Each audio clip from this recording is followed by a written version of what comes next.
اللہ تعالیٰ کون ہے؟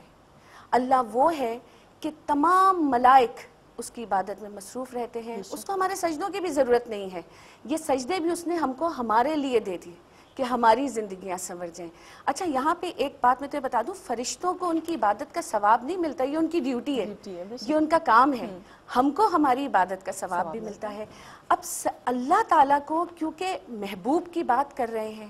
محبوب کا رتبہ بتانا ہے، یہ بتانا ہے کہ ختم الانبیاء ہے،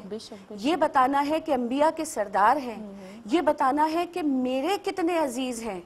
کیونکہ محبوب کی جو شان ہے وہ اللہ رب العزت سے زیادہ کوئی جانتا ہی نہیں۔ اور جب قرآن میں فرما رہے ہیں کہ اے محمد صلی اللہ علیہ وسلم ہم نے آپ کے ذکر کو بلند کر دیا، بلند کیسے کر دیا؟ ایسے ہی تو کیا کہ شرف بخش دیا۔ کس چیز کا شرف بخش دیا؟ کہ اے میرے محبوب میں درود و سلام تم پہ بھیج رہا ہوں، میرے فرشتے بھیج رہے ہیں، اور وہی تاکید اپنے بندوں کو بھی کر دی کہ اگر راہ راست پہ رہنا چاہتے ہو، راہ حق پانا چاہتے ہو، میری محبت پانا چاہتے ہو، تو اس راستے پہ آ جاؤ، اس ذکر پہ آ جاؤ جو میں کر رہا ہوں، جو میرے فرشتے کر رہے ہیں۔ تو درود شریف کی سب سے بڑی فضیلت تو یہ ہے، آپ جتنی نمازیں پڑھ لیں، آپ جتنے روزے رکھ لیں، آپ حج کر لیں، آپ زکوٰۃ دے دیں،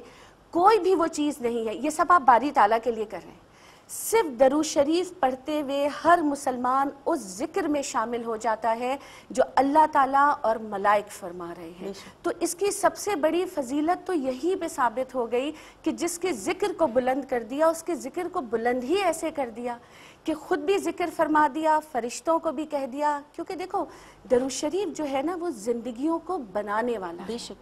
اور درود شریف کا جو ایک کی پوائنٹ ہے جو میرے خیال سے بہت سارے لوگ اس کو یوں نہیں سمجھ پاتے، کہ جب آپ کہتے ہیں اللہم، آپ اللہ سے درخواست کرتے ہیں، اللہ آپ سے کہہ رہے ہیں نا کہ اے ایمان والوں، اب ہماری کیا مجال کہ ہم آقا علیہ السلام کی تعریف کر سکیں،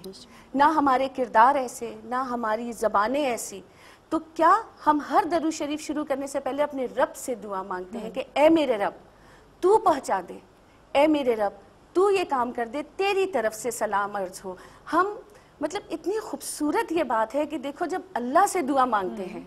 تو سرکار علیہ السلام کو وسیلہ بنا لیتے ہیں، اور اب سرکار علیہ السلام پہ درود شریف بھیج رہے ہیں تو بیچ میں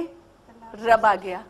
تو اس تعلق سے خوبصورت تعلق تو کوئی ہو ہی نہیں سکتا، کیونکہ سرکار علیہ السلام کو جتنا پیار میرا رب کرتا ہے